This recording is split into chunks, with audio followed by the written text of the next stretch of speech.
Well, it's awesome that you hand me this flag. It flew on STS-1. I know this flag was taken up on STS-135. There is a good shot of the STS-1 flag that flew up on board Atlantis. The Demo 2 SpaceX crew, my friends, great friends, brought this thing home. So it's amazing to think of the hands this thing has gone through. It's pretty special. And then it will travel once again on the next vehicle that leaves low Earth orbit. And here we are in Mission Control in Houston, Texas. And this flag is in my hands. And I don't know about you, but I think we should send this thing to the moon. Let's take it to the moon. Human spaceflight is the ultimate team sport. When these four fly around the moon, they won't be doing it alone. They're part of a team of astronauts, engineers, scientists, trainers, a team of support working around our country and around the globe, ready day and night. We will help them carry the incredible weight, and it's a heavy one, now laid on their shoulders, because we go together for all humanity.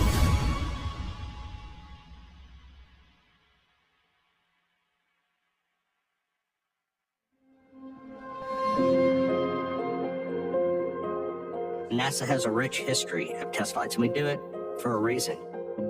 It goes all the way back to Mercury, to Gemini, to Apollo, to Shuttle, STS-1, station, where the two modules came together, and we put that first crew on. Demo 2 on SpaceX, a lot of work went into that. Starliner for the crew flight test. These are test flights, and they're test flights for a reason, because we're making sure that that vehicle's ready to go from an operational standpoint from that point further. And Artemis is no different. NASA was established to undertake big, bold endeavors in air and space, to undertake the near impossible. The next stop is America's return to the lunar environment. What we learned from that mission is going to help enable America's return to the lunar surface. When we arrive to the moon, we're there to stay. Our mission calls for 4 names. It's difficult to pick just 4 from a group that by its very definition attracts the best and the brightest that humanity has to offer, as humanity looks to find its place among the stars. My name's Norm Knight. I'm the Director of Flight Operations at NASA Johnson Space Center. Well, let me tell you a little bit about what flight operations does. You could think of us as a service provider to the major programs at NASA, both for low Earth orbit and for our exploration goals to Moon and Mars. We plan, we train, and we go execute and fly the missions. Assigning a crew for a mission is complicated, I'll tell you that. We look at our experience base and we say, all right, here's the mission, in this case Artemis 2, higher risk, being a test flight. So what complement of experience base do we want on this mission? With a test flight, we typically like pilots that have test flight experience, test pilots. In addition to that, you look for cohesiveness with a crew. We need mission specialists on board that are able to do a lot of the tasks. We go look at an experience base within the office and say who best can fit these needs. How can they work, or will they work together in an environment that's cohesive to aligning to the mission, and you end up with an experience base with those crew that then provide everything possible to guarantee mission success going forward.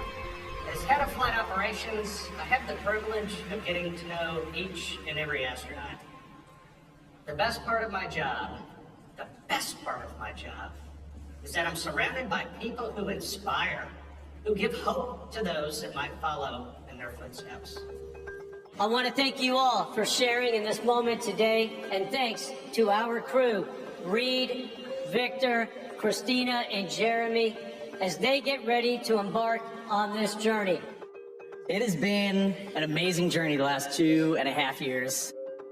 We have just built a tremendous amount of trust between the 4 of us. This crew cohesion, we're at the point now where we are ready to go fly. For us, Artemis 2 is about much more than just going back to the moon. It is about the pursuit of excellence. If you want to go fast, go alone. If you want to go far, go together. And we are going together, and our mission success is built on handing off a starting point to Artemis 3 that sets our country and our partners up to go back to the surface of the moon. Sending machinery around the moon, beautiful machines, is a challenge. Adding humans takes it a giant leap forward.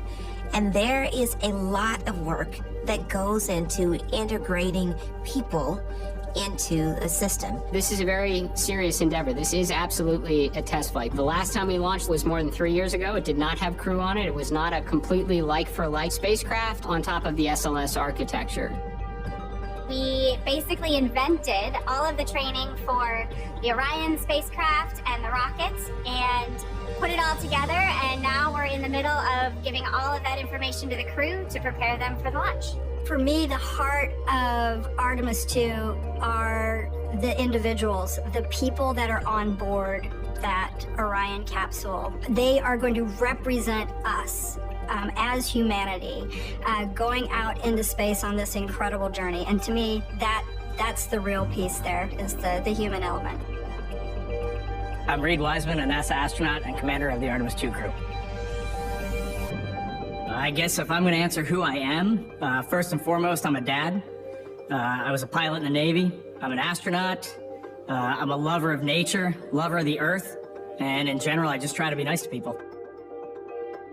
I've known Reed a long time, and just an absolute great person. He is very strategic in his thought process. I consider him big picture. His leadership style is really obvious. He's looking for ways to let all of his really talented, experienced crewmates own parts of the mission. Over his career, Wiseman has spent over 165 days in space. In the office, he was the chief astronaut, which is a very tough job.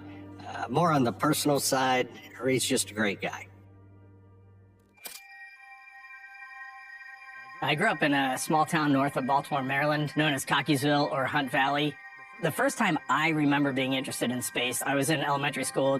I was always into cars and trains and planes, and I distinctly remember before the first space shuttle flight, I think I was 5 years old, the 747 flew over with a shuttle on the back. I distinctly remember being on a hill near a mall with my mom and dad watching that thing fly over and all. I was a tiny kid. I graduated high school pretty young, and so I was small. I tried all the standard little kid sports. I tried soccer, I tried baseball. Those just did not fit with me. While I was at school, I decided that I wanted to be a Navy pilot. I joined the Navy in college through this thing called ROTC. And then when I graduated from college, that was my road into the Navy.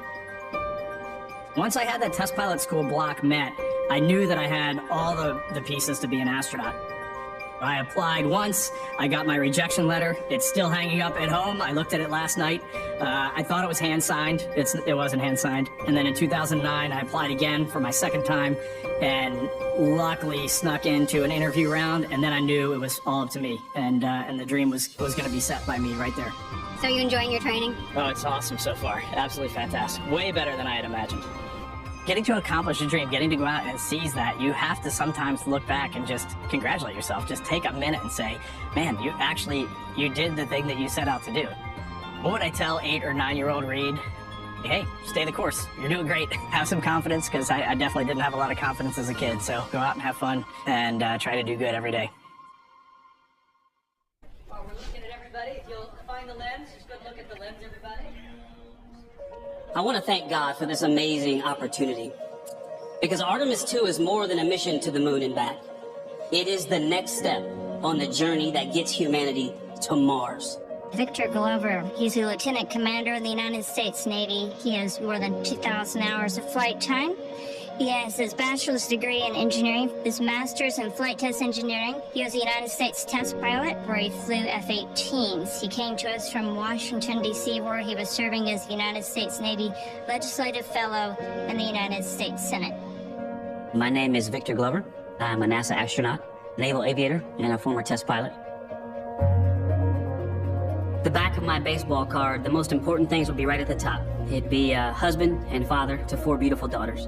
And then, being able to dabble in the aerospace industry, fly jets off of a carrier, help design and to operate spacecraft.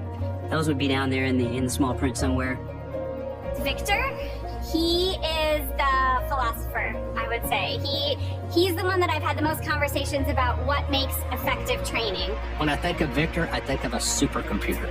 And I mean that very sincerely. He is so intelligent, and he is thinking about the mission. He's thinking about solutions. And in working with the teams, it's just fun to watch.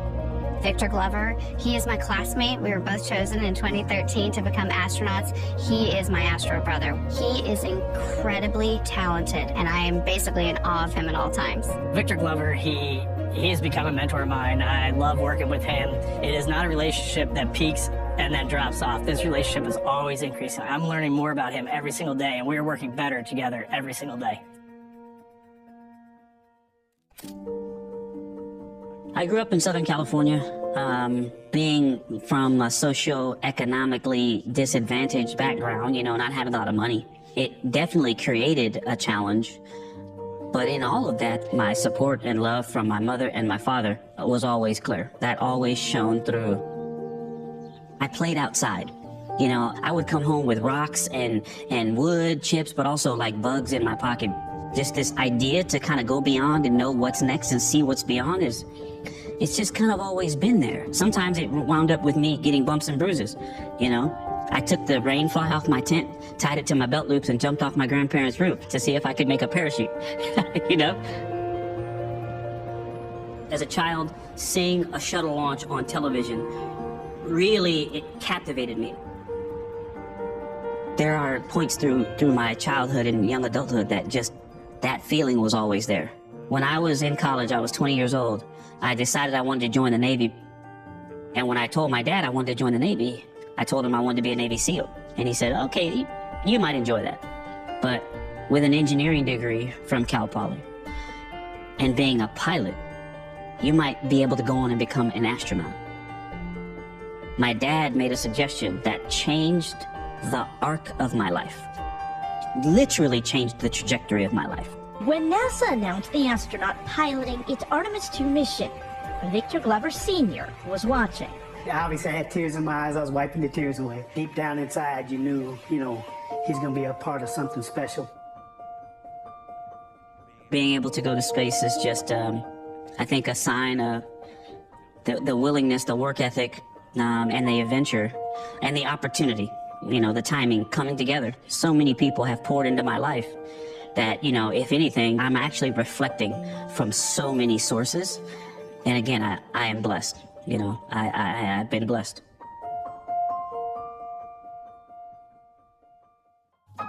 Look at this picture. Oh, yes. You were in space camp. I was. How old were you? Do you remember? Probably middle school. And look at you now.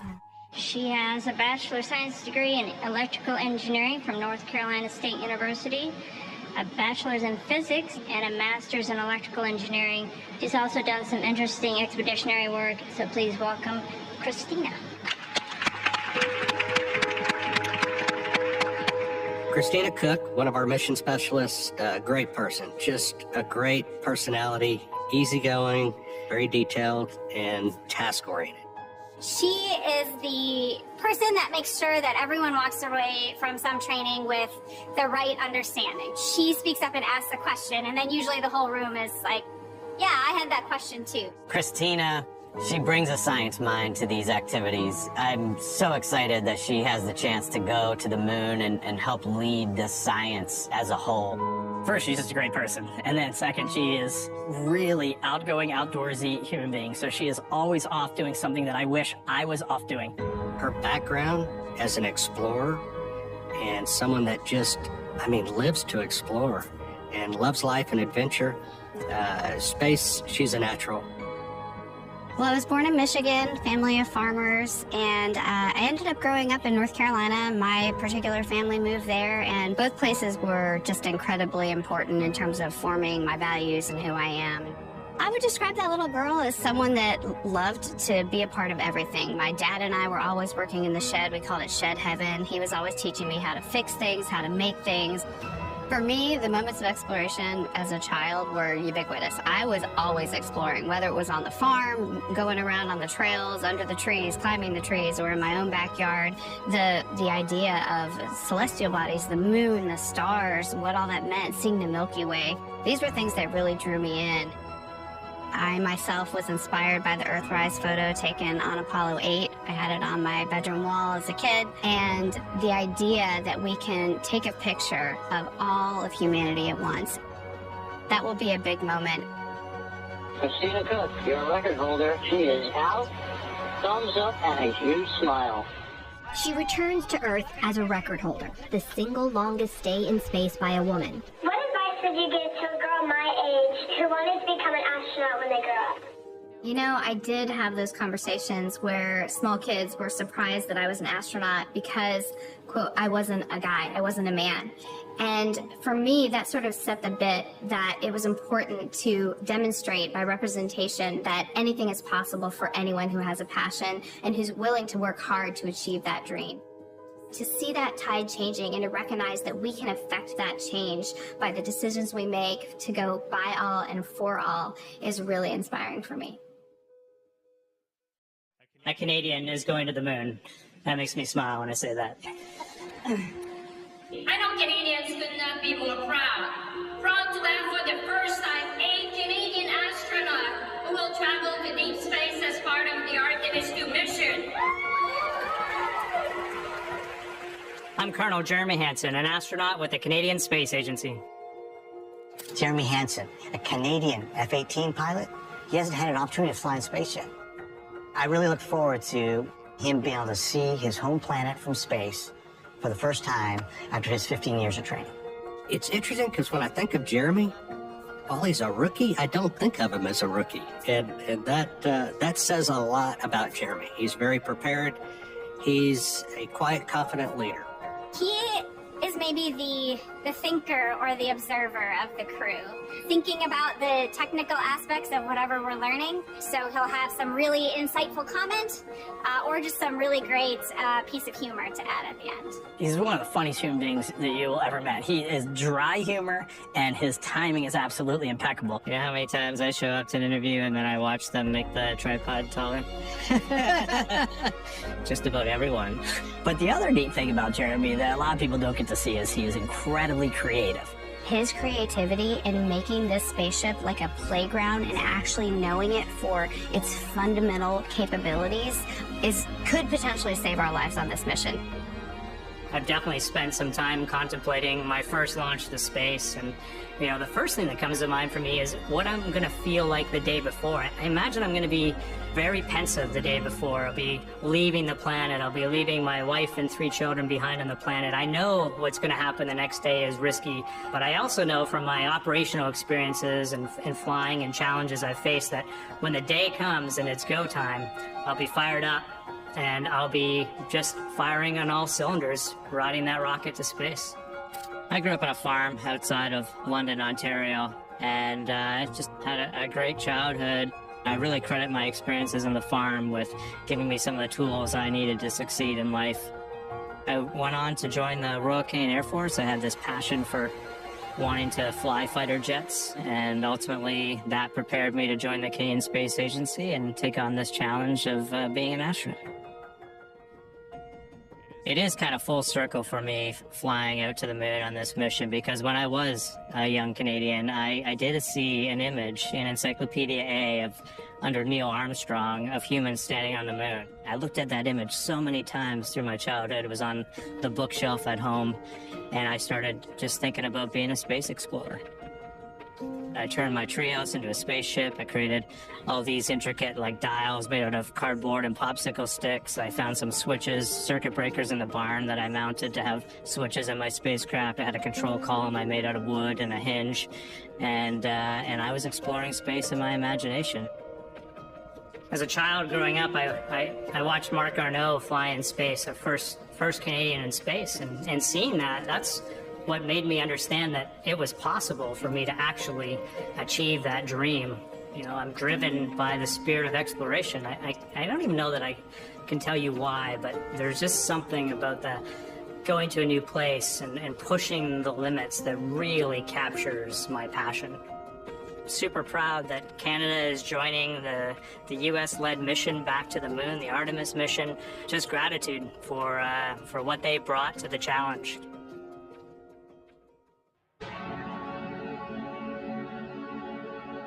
The moon is like a Rosetta Stone for understanding the entire solar system and where we came from as a result. I used to stare up at the moon.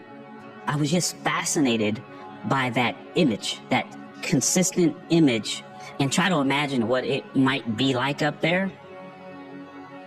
Just thinking kind of on a mental journey, like I'm just taking this spiritual flight through the cosmos. But there was just this interesting and significant connection with the moon. Everybody around the world has looked up at that exact same moon. The same side of the moon is always facing Earth, and we are always looking at that same picture. Some people are dreaming of it.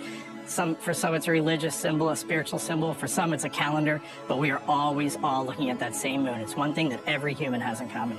That thing that looks so far away is going to be right up close for us. There's this human aspect of flying out and seeing the moon up close. That's going to be truly extraordinary. But then think about seeing the Earth from the perspective of the moon. You know, to have the moon in the foreground and the Earth rising around the side of the moon is just an extraordinary thing to imagine. This is the stuff we dreamed of when we were kids, and now it's becoming reality. It's not becoming reality, it is reality.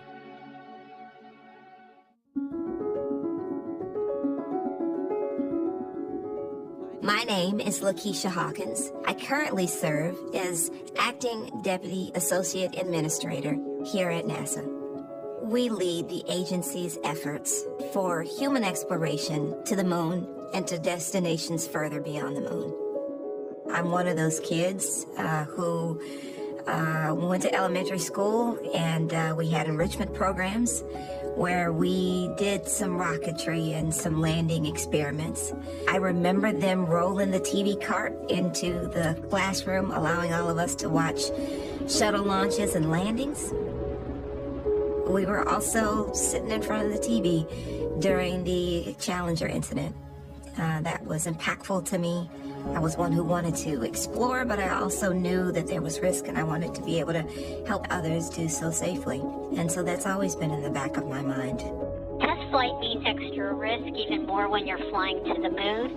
How much more dangerous do you personally feel going into this mission compared with your previous space flights or other high-risk endeavors? And how are you and your families dealing with it? I have a family. You know, I'm a husband and a father. And so my family, we're preparing the same way. We talk about everything. We talk about how we're feeling and work with them to prepare as much as I train. It's very exciting to fly crew, but it's also daunting, right? Because these are people who have families, moms, dads, kids, you know, dreams, aspirations, and they're putting their lives in our hands.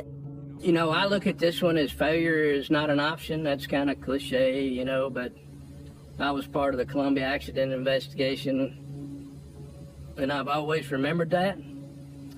I think one of the biggest things that my leadership team and me have to overcome is the arrogance and the complacency that comes with the success that we have had, and to make sure that we leave no stone unturned. We all understand there's heightened risk. That's the biggest thing. To put it simply, there is increased risk with a test mission because you have never done that before. I already knew going to the moon was hard. Administrator, you talked about it. Kennedy talked about it. That's why we're doing it. I already knew it was hard, but boy, it's harder than I thought. Spaceflight's not safe. Spaceflight's not safe. It's risky. You anticipate issues in cases of test flights that you work through. You've done everything you can, but again, it's a test flight. You're doing it for a reason. And so the challenge of that, and what sparks me about that, is this gives us a chance to really show what we've got and really show our ability to challenge ourselves. It has been a long, long time since we have sent humans all the way out to the moon. This is new for myself to experience spaceflight like this, and I think new to a lot of the world, so it's really exciting. My name is Jackie Mahaffey, and I am the Chief Training Officer for the Artemis II mission. My grandfather went to work for North American and Honeywell on Apollo control systems. So flying to the moon is a little bit in my blood, and after an aerospace engineering degree, I made it down here to Johnson Space Center. I started off as a flight controller in mission control, everything I did was new things. It was inventing and developing. And so in the training world that I'm in now, it's the same thing for me. This is indeed a unique training flow. What's unique about this are the aspects of going deeper into space. In addition, the way that we have to communicate. Obviously, the spacecraft is new and different, but what is the same is the teams that we are utilizing in order to be able to develop this training flow. Most of the team here at Johnson Space Center have had some experience with the space shuttle and training crews for space shuttle missions. A lot of experience in the last 25 years training for the space station. But this whole idea of this small spacecraft, small capsule, and sending it as far as we do and making sure that the crew is equipped to handle things on their own if needed is something new for us. Artemis 2 is the first time we're flying the spacecraft, so the training materials have been developed while we've been taking the training. The way we're preparing for Artemis 2 at this moment is we're going through our initial simulations. So we're simulating our ground controllers here, our crew over in the mock-ups, talking back and forth, and really going through those draft procedures and flight rules with a fine-tooth comb. We do simulations in segments, but then we also do what we call a long simulation, which is let's actually practice what it actually looks like through the entire mission, which means through tanking, through countdown, through ascent, the return, as well as recovery, all of the sleeping and awake time. We do all of that in one block. For the Artemis 2 mission, we have 9 days to do everything that we need to do to test the vehicle and to prove out all of the mission objectives. We're much more focused on the crew understanding exactly the activities that they're going to see throughout the mission, where they might find things on board, and an understanding, hey, if something does go wrong, and it's important that both the astronauts and the team that supports them on the ground in Houston are ready to solve the problem quickly. Working with the teams to figure out the right answer for everything is literally a day-to-day activity, and it has been awesome. It's challenging, but it also means that this is a completely different animal. I kind of look at the whole journey of, like, you know, young Jeremy flying space missions in the treehouse to today in the simulator, going through failure scenarios with an incredible team and mission control. You know, it has changed a lot. It was a lot simpler when I was young and I was doing it in my imagination. A lot of people ask me how I feel leading up to this mission inside of 2 months to go. It's not a simple question to answer. You know, there are moments of like, wow, I can't believe like we're so close to going, and it is super exciting. But then in the next moment, you're like, okay, I also have a lot I want to do. I totally feel like we're going to be ready. Things are going to come together, but I also have that feeling of like, almost like cramming for an exam where it's like, hey, I could use every single moment between now and flight to make just double check, triple check. And you never really know when that work is truly done. We can sit in a simulator all day long and fail different components, and we can write procedures perfectly to flesh out all of these issues, but in the end, something is going to fail in an unexpected way, and it's the process. How do the 4 crew members think about this? How does mission control think about this? How does the engineering support team think about this? And then how do we all communicate together to get through this failure? The Artemis 2 crew and the ground teams are cohesive. It takes a lot of training for the ground team to understand the nuances of the crew and vice versa. At the end of the day, they're mission focused.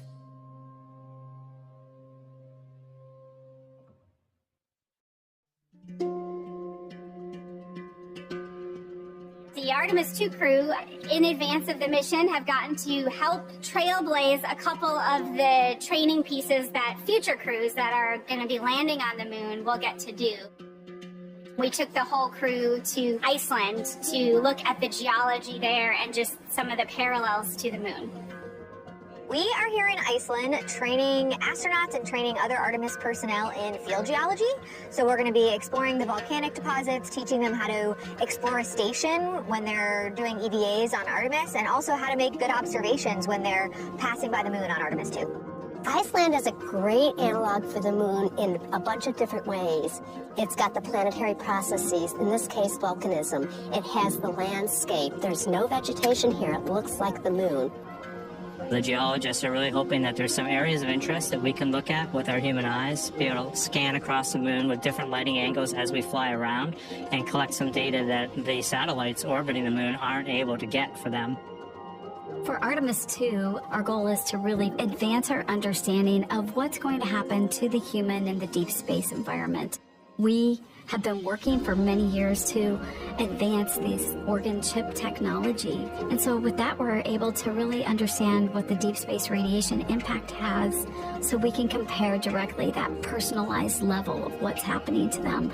So this is game-changing. The research we'll conduct in Artemis 2 will lay the groundwork for us being able to spend more time at the moon and start thinking about our astronauts, humankind, being able to survive longer trips to places, for instance, like Mars. We got to look inside the simulator in Building 9 yesterday, and some of us were thinking, okay, this isn't Gemini 7, where 2 guys spent 14 days in a vehicle the size of a Volkswagen, but it's 4 people inside a vehicle the size of maybe a minivan for 9 days. Can you just talk about the human element of living in close proximity with all that's riding on the mission, but just the physical closeness inside that cabin and how you guys are going to manage that? As you guys know, we've been training together for over 2.5 years now, and with that comes the closeness that I think is built in for a reason. The importance of bonding as a crew is so that we can communicate with each other. There are going to be tough days, there are going to be tough moments, and there's going to be great moments. That, to me, is where that bonding is so important. Crew camaraderie is really important. I would say it's especially important for this type of mission. The Orion capsule, I liken it to, you know, you're going camping in a tent, but you don't get to get out of your tent. Your bathroom is there, your kitchen is there, your gym is there, and so coexisting in that space, much less pulling off a successful mission, requires a really cohesive team. We are bringing together the world, we are bringing together an amazing workforce, and they are bringing together an amazing vehicle. So we're going to fly around the moon in the spacecraft Integrity. After a lot of conversations, we named our vehicle Integrity. It's a value that's shared by NASA, by the Canadian Space Agency, by the astronaut office, that of course means to be your best self in the, you know, most general terms. The root of the word integrity is about being a whole. And if you think about it, this spacecraft is over 350 different pieces that had to be integrated and make up this one system. In nautical terms, we talk about hull integrity, or a ship being watertight when it goes out in the ocean. And so in space, I think of that as our ship's ability to hold in pressure and also to keep the hot gases out. It comes from this root of integrated, and that's really how we see our mission. It's going to be an incredibly integrated team, and we hope that that shares the idea that it's not just our vehicle, it's everyone's vehicle. Honestly, I just hope Artemis 2 is just a part of the celebration of this nation over the next 365 days. I know these milestones are big for the public. They're going to be huge for the nation, and I'll just be proud to be a part of the 250th anniversary of America. NASA is incredibly excited to support the Freedom 250 celebrations, part of America's 250th birthday. I can't think of anything grander than America's return to the lunar environment. This mission means everything to me. I'm so encouraged by it because I see it opening the door for why I'm at NASA, and I think everyone else is as well. What I want to say to the men and women that built this Artemis 2 vehicle, simple, thank you. We've been around the world, we've been across our nation, we have seen the attention to detail, we have seen the workmanship, the craftsmanship, and it is a beautiful thing to behold. From Europe, ESA and Airbus building the service module, to the team in the Netherlands that integrated the solar arrays, to the folks at Michoud and Kennedy and Armstrong that have worked together to build this system. Integrated, again, integrity, that have worked to give us integrity. We want to do our part because we know you've stepped up and done your part and continue to do your part. What I would want to say to anyone that has contributed to the Artemis missions in any way is just so much admiration and respect for you. You nailed it. You crushed it. We are doing this together because of your hard work, because you thought outside of the box, because you didn't give up. So I will just say congratulations on Artemis 2. Reed, Christina, Jeremy, Victor. First, I just want to say thank you. Thank you to you and your commitment, your sacrifices, all of the training, all of the planning, all of the time that you've spent preparing. Thank you to your families for allowing you to participate and to be the inspiration of an entirely new generation. We are with you. You represent us. When you get to the other side of the moon and you look back, I don't want you to feel alone. I want you to know that there are thousands of us that are crowded inside that Orion spacecraft right with you. I want to express immense appreciation for the workforce. I also want to express my appreciation to the NASA pioneers that have given us the knowledge and the tools and the foundation to be able to embark on a mission like Artemis 2 for our return to the moon and beyond. To the four of us sitting here, the measure of success for Artemis 2 is seeing our colleagues on the lunar surface and then seeing people that are following in our footsteps, walking on Mars and coming back to planet Earth. We are here to push forward with human exploration, open doors that have never been seen before, being able to take dreams and visions and turn them into reality. We are going to carry your excitement, your aspirations, your dreams with us on this mission. Artemis 2, your mission.